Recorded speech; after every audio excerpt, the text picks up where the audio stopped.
السلام عليكم ورحمة الله وبركاته أصدقائي، أخباركم؟ إن شاء الله تكونوا بخير. النهاردة معانا موضوع مهم، إزاي تعمل مخطط لمصعد من غير ما يكون جاي لك مخطط. طبعا بداية نرسم المصعد بتاعنا عشان نعمل المخطط.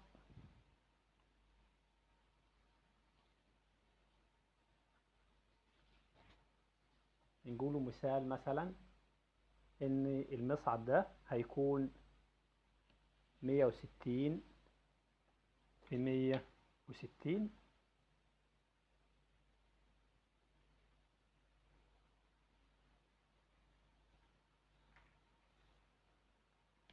تمام.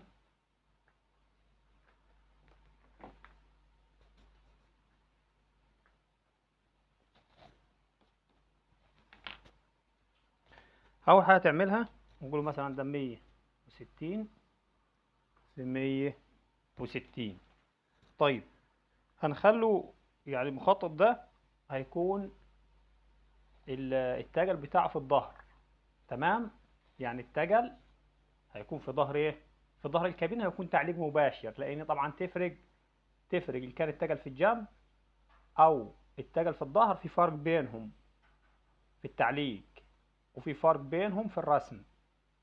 وكمان لو التعليق مباشر تفرق عن التعليق غير مباشر، ده ليه رسم ودي ليه رسم مختلف ايه خالص. خلينا الأول في المخطط اللي هيكون تعليق مباشر. اتجل في الظهر. تمام. والباب سنتر. تمام. يبقى الباب سنتر. قلنا مثلا نقسم الباب كده. الباب ده هيكون 70 سنتر. تمام.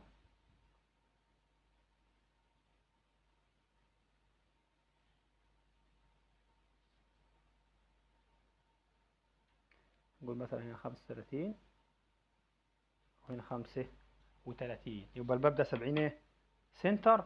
نقوله مثلا قيمة العتبة 8 ونص. العتبة والفريم، خليك معايا، 8 ونص. والتلاتة الفراغ يبقى كده ايه، دول تلاتة، يبقى مجموع دول 11 ونص. خليك فاكر معايا المقاسات دي. ونعتبره مثلا عرض الظهر بتاع التجل 18 سم. يبقى نص 18 9. خليك معايا عشان انت هتحسب قيمة الظهر بتاعك لو الظهر هيكون بره الشاسيه، لكن لو الظهر جوه الشاسيه هتحسب قيمة الشاسيه نفسه. خلاص. نقوله مثلا، لان احنا عندنا الظهر هيبقى بره الشاسيه مجنح يعني من الجنبين، فاحنا هنقوله مثلا قيمة الظهر 18 نص 18 9. 9 و9 18. ونخلوا فراغ 4. تمام. يبقى نخلوا 13 سنتي. 13 سنتي.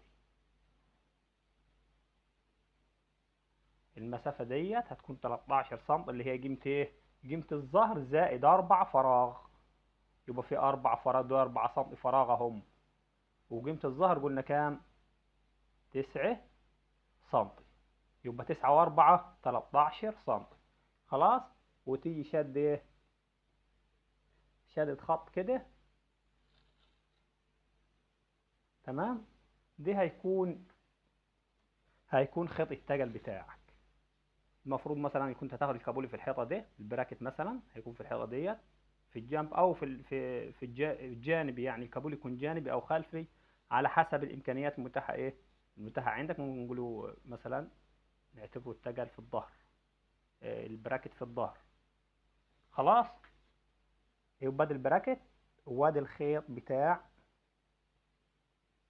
التجل. اتفقنا؟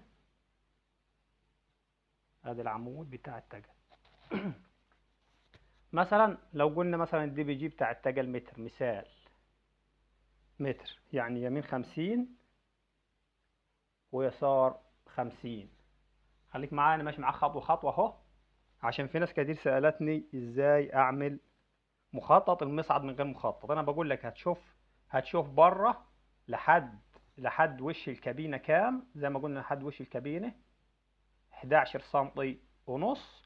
وترجع ورا تشوف الظهر بتاعك او الشاسيه بتاعك تقسمه على 2، اللي متطرف منهم بره اكتر هو اللي تشتغل عليه. شوف المتطرف بره عندك الظهر ولا الشاسيه، وتحسب نص الظهر زائد 4 فراغ. احنا قلنا نص الظهر 9 و4 13 ايه، 13 سم، يبقى سبت ورا 13 وقدام كام؟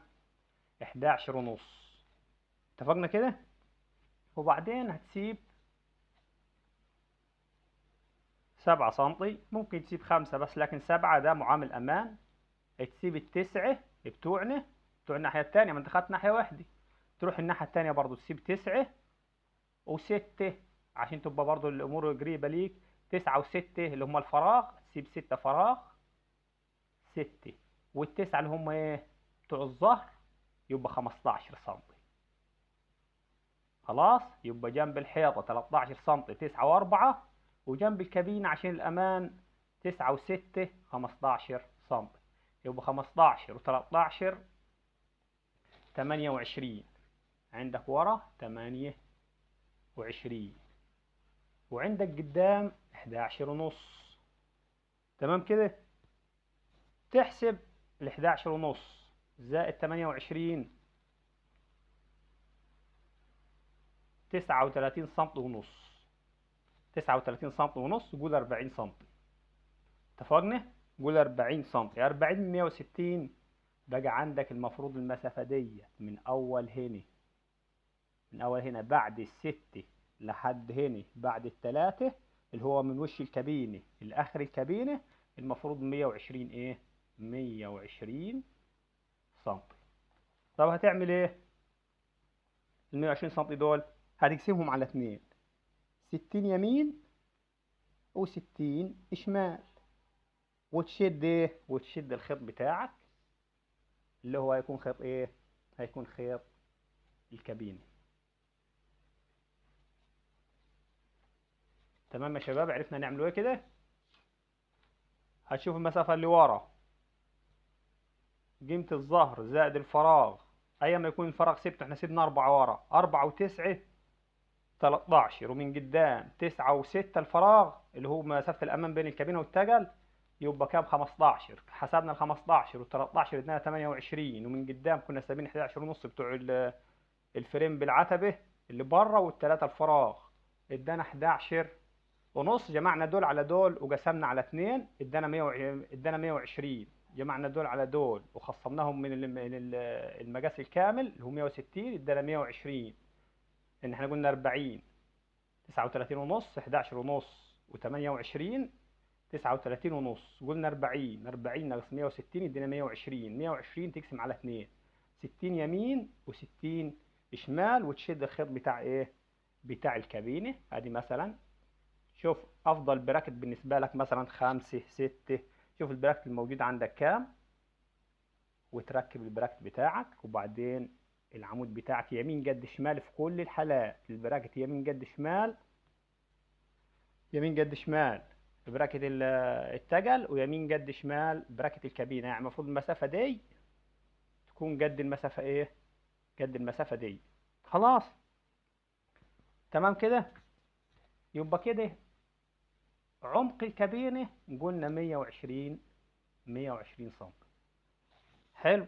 طبعا الدي بي جي تعرف تحسب ازاي؟ لو انت مثلا سبت خمسات، البراكت 5 و5 10، وبعدين العمود مثلا 6 و2 و6 و2 12 و4 12 ونص، 12 ونص 10 22 ونص، 22 ونص، وهتسيب 12 تاني اللي هم 6 يمين و6 شمال للفراغ بتاع البانل ولجنة الباراشوت والكرسي. تمام؟ يبقى 12 و10 22 22 و12 34 سم. 34 تنقصه من 160 يديك عرض الكابين. تمام؟ 34 من 160 هيديك 124.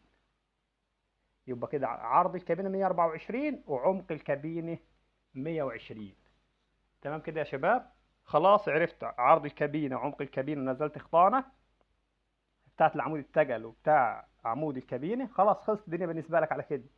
بعد كده لما تيجي تركب الباب هتأكس على السنتر، اكس يمين واكس شمال، وتاخد يمين 35 وشمال 35، وتنزل خطان ايه؟ خطان الباب. كده امورك تمام وحالك تظبط. لحد هنا يا شباب الفيديو بتاعنا بيخلص.